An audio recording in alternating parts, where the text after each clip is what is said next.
ulfatim bu ishtiyoqlaringdan, kayf ustiga bosgan oyoqlaringdan.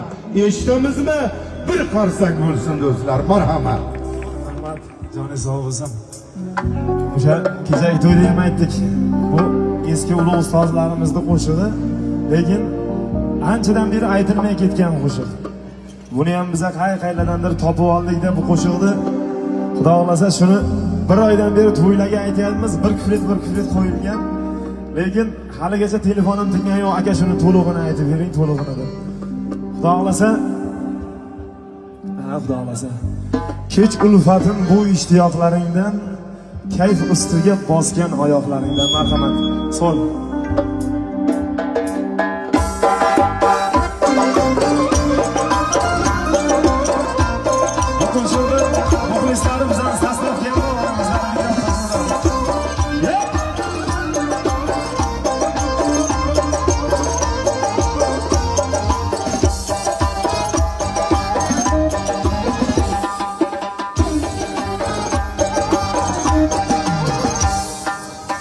Ulfatım bu iştiyaklarından, keyf ustiga bosgan oyoqlaringdan.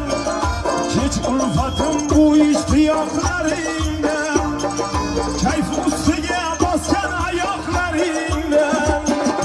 Restorandan gap ochilsa dikkaygan, o'sha sani chalpang quloqlaringdan. Restorandan gap ochilsa dikkaygan, o'sha sani chalpang quloqlaringdan.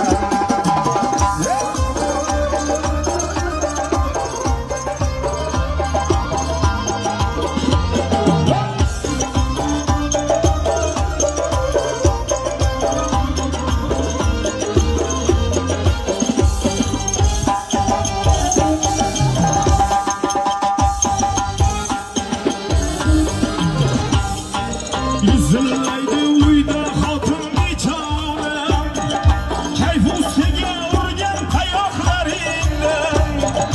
Izlaydi uyda xotin bechora, kayf ustiga urgan tayoqlaringdan. Ichaverib ertasiga boshar, manogilay shishgan qovoqlaringdan. Ichaverib ertasiga boshar, şişken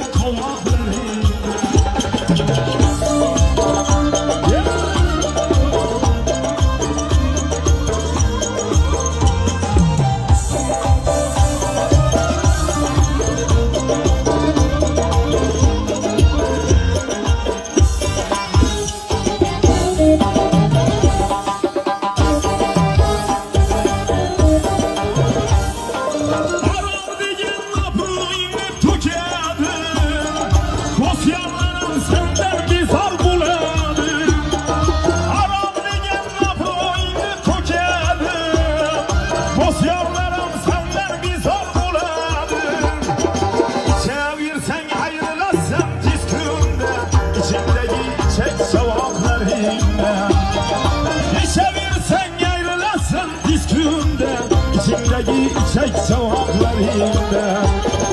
Keç ulfatım bu iştiyaklarından, kayf ustiga bosgan oyoqlaringdan. Restorandan gap ochilsa dikkaygan, o'sha sani chalpang quloqlaringdan. Restorandan gap ochilsa dikkaygan, o'sha sani chalpang